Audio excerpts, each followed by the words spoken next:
안녕하세요, 매우만족입니다. 오늘 르노 그랑콜레오스 시승해보기 위해서 전시장을 찾았습니다.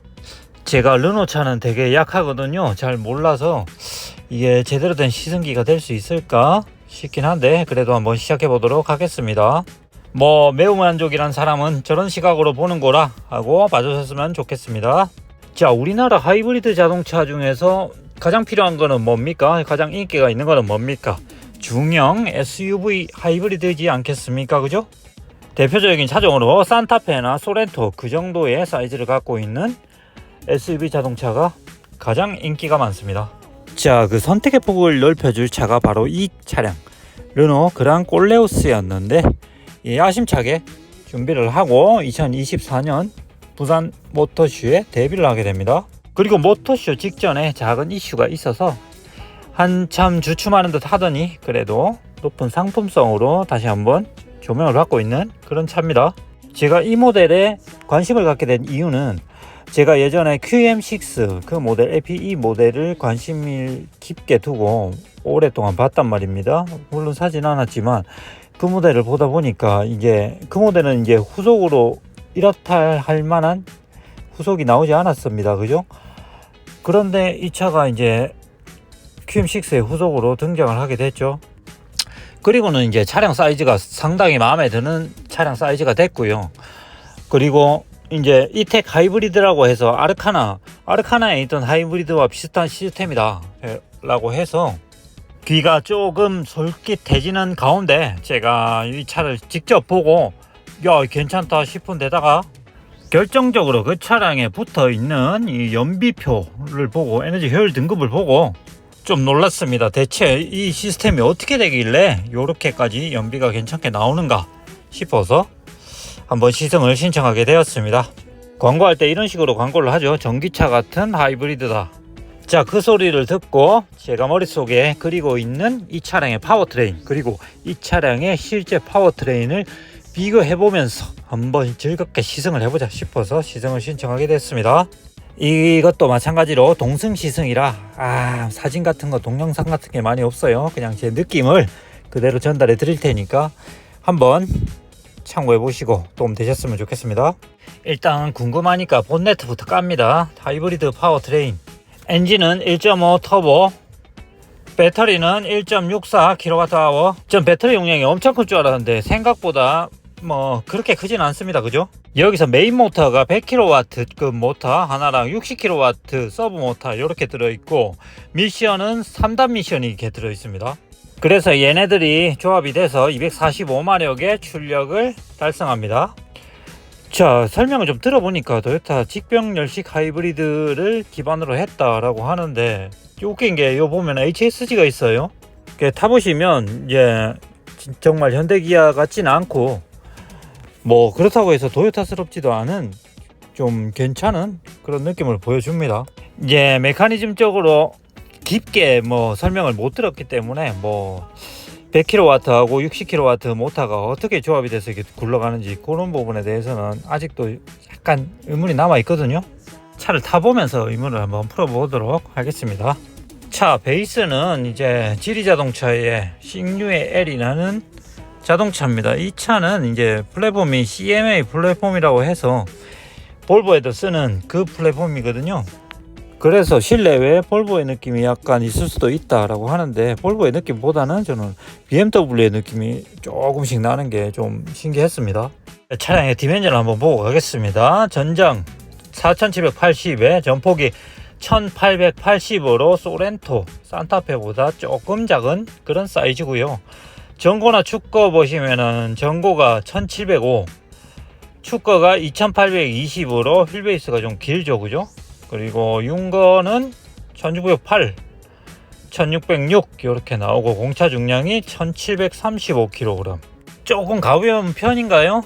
E급 치고는 적당한 중량이다 라고 보시면 돼요. 휠 사이즈는 19인치, 20인치 선택할 수 있고요. 이 급에 맞게끔 괜찮은 사이즈입니다. 둘레로 봐서는 산타페 소렌토보다 조금 작은 사이즈죠, 그죠? 산타페 소렌토는 21인치까지 나오죠.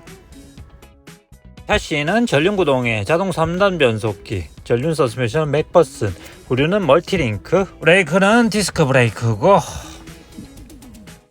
자, 조향 장치는 렉앤피니언을 사용하고 있군요. 엔진은 1.5 직렬 4기통 싱글 터보 1500cc죠. 하이브리드 조합 242마력을 발휘하는 파워트레인입니다. 토크 23.5kg이고요. 자, 이게 근데 모터 출력이 좋아서 그런지는 몰라도 이 표기된 이 토크보다 훨씬 높은 토크가 나오는 것 같습니다. 자, 실내로 들어가 보면 1열은 이렇게 생길 거예요. 12.3인치 디스플레이가 3개가 박혀 있습니다. 계기판하고 인포테인먼트 시스템하고 저 동승자 쪽 인포테인먼트 시스템, 동승석 쪽은 멀티미디어 기기라고 보는 게 더 맞겠죠. 저기서 가운데 창과 오른쪽 창이 넘나들면서 왔다 갔다 요렇게 갈 수도 있습니다. 특이한 점은 여기 시스템은 여기다가 앱을 깔 수 있는 시스템이거든요. 그러니까 스마트폰, 그러니까 태블릿 PC라고 보면 되겠죠. 그런 게 하나 깔려 있다고 보시면 되고, 요 데이터까지 20기가 5년 동안 무료로 준다고 합니다. 그래서 커넥터도 제공하고요. 그래서 무선 안드로이드 오토, 무선 카플레이를 지원하지만 뭐 굳이 그거 쓸 필요 있겠습니까? 기본적으로 깔려 있기 때문에 여기서 그냥 바로 핸드폰 연결할 필요 없이 사용하시면 돼요. 티맵이 기본으로 깔려 있습니다. 그러니까 여기 UI 자체가 인공지능 누구? 그쪽 시스템인 것 같은데, 요거 검색할 때도 마찬가지고 여기 음성 인식을 자동차 제어할 때도 마찬가지고 아리아라고 불러가지고 이렇게 제어를 해요. 티맵이라는 게 워낙에 괜찮은 시스템이기 때문에 저는 그걸 기본으로 깔아놨다는 거는 정말 높은 점수를 주고 싶네요. 동승성 쪽은 뭐 이게 앱을 받아서 뭐 이렇게 사용하셔도 되고, 기본적으로 유튜브 같은 거 이제 보시면서 운행하고 할 때 사용하시면 되는데, 운전석 쪽에서는 이렇게 흙 시커멓게 돼서 잘 안 보여요. 이게 운전할 때 보지 말라는 뜻이죠. 자, 이거는 등급을 좀 올려야 선택 가능한 옵션인데, 할지 말지는 참 그러네요. 있으면 물론 좋은데 이걸 이 금액 지불하고 여기 차에다 넣을만 할까? 아니면 따로 외부 기기를 그냥 하나 사서 일상생활 할 때도 쓰고 차에서도 쓰고 하는 게 나을까? 그런 고민이 됩니다. 예를 들어서 그냥 아이패드를 좋은 걸 하나 사서 그냥 들고 다니면서 쓰는 거, 그런 식으로 말이죠. 그리고 이 운전석 쪽 계기판인데요. 클러스터가 깔끔하고 이렇게 선명하고 하거든요. 이 차량 보시면 이 가운데 앞에 장애물 같은 거 이게 지나다니는 것도 보여주고 CCNC 같이, 그죠? 근데 제가 토레스 EVX에서 이게 단점으로 지적했던 부분이죠. 너무 글씨도 작고 이렇게 난잡하게 해놨다는 거. 에너지 흐름 돌아가는 것도 이게 알아보기도 힘들어요. 그리고 글씨하고 이렇게 너무 작고 그래픽이 이게 뭔가요? 너무 별로입니다. 이거는 진짜로. 자, 그리고 기어 레버가 이제 앞으로 2번, 뒤로 2번 이런 식으로 전진후진하는 그런 방식이거든요. 요거 때문에 실내를 많이 잡아먹는 그런 게 있지 않습니까? 그죠? 다이얼 있고 저게 뭐 대부분을 차지해 버리니까 센터 터널 쪽에는 뭐 딱히 수납을 할 게 뭐 컵홀더 기능 외에는 사용할 수가 없다? 저 앞쪽에는 무선 충전 패드고요. 뭐 또 한 대 충전하고 밑에 부분에 살짝 여유가 있긴 한데 그것도 넓지는 않아요. 그래서 수납 부분에서는 크게 뭐 좋다고 할 수가 없겠습니다.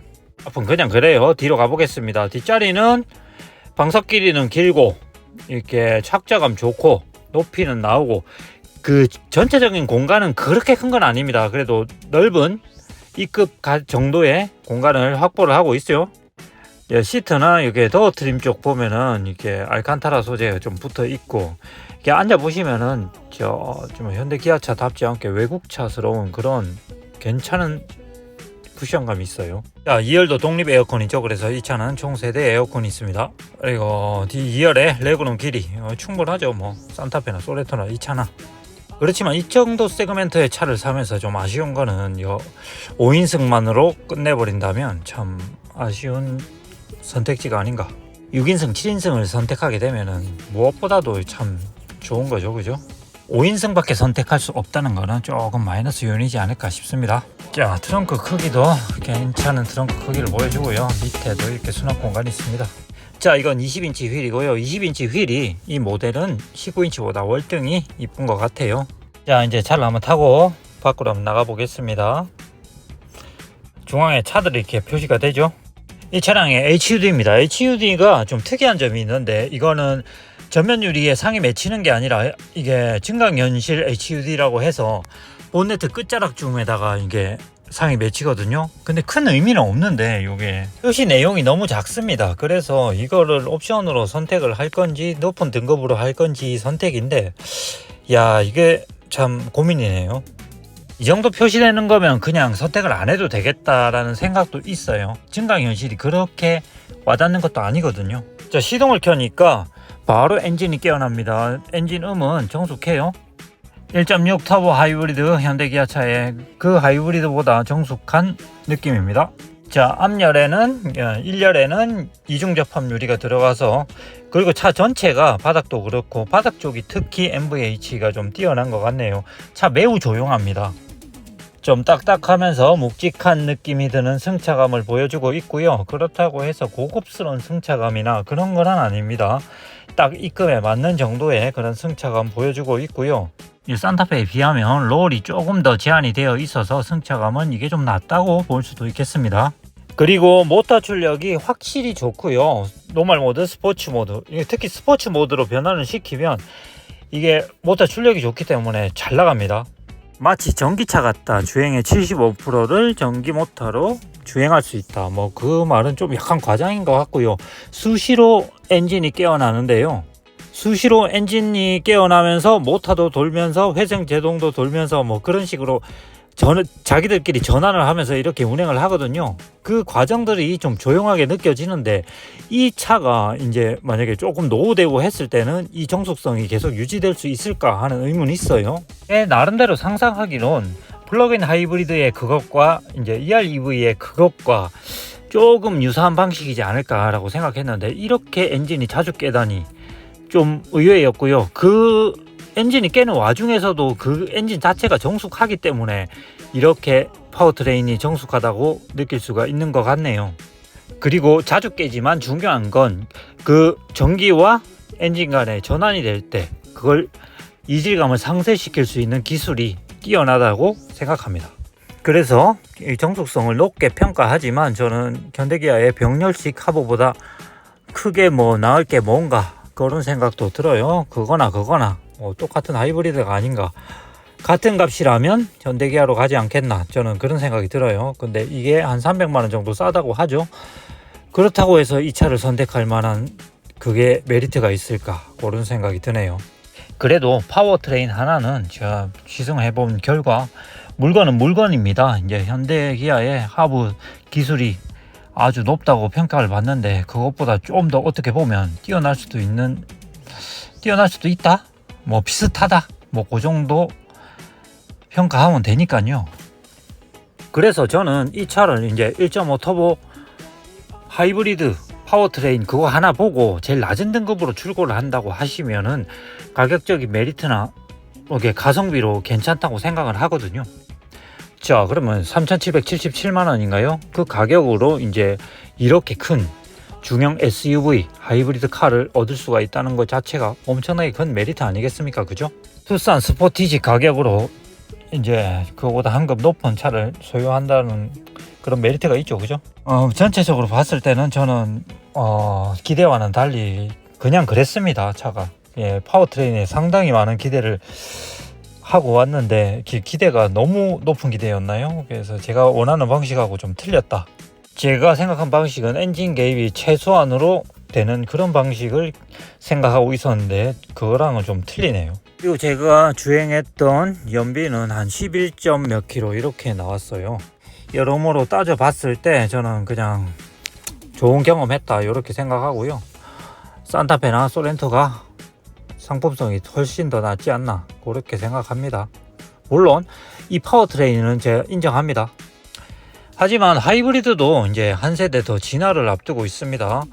팰리세이드 2.5 터보 하이브리드가 이제 나오게 되면은 공개가 될 텐데요. 어떤 방식이 될지 그거 참 궁금한데, 요즘 현대기아에서 차를 이제 갖고 노는 거 보면 장난이 아니거든요. 그래서 상상을 뛰어넘는 그런 거를 만들어내지 않을까 싶어서, 만약에 그런 게 나오게 되면은 이게 또 어떻게 되겠습니까, 이 차가. 그죠? 그래서 저는 뭐 르노 이쪽에 뭐 관련 분 아니시면은 크게 많이 선택할 것 같지는 않은 그런 차고요. 낮은 옵션으로 이렇게 가성비로 출고하신다면은 충분히 뭐 타고 다니시면서 메리트 있다고 생각합니다. 그리고 풀옵션에서 높은 가격으로 만약에 출고를 하신다고 하면 그건 한번 재고해 보셔야 될 차가 아닌가 그렇게 생각합니다. 자, 여기서 영상 마무리하겠습니다. 길게 봐주셔서 감사합니다.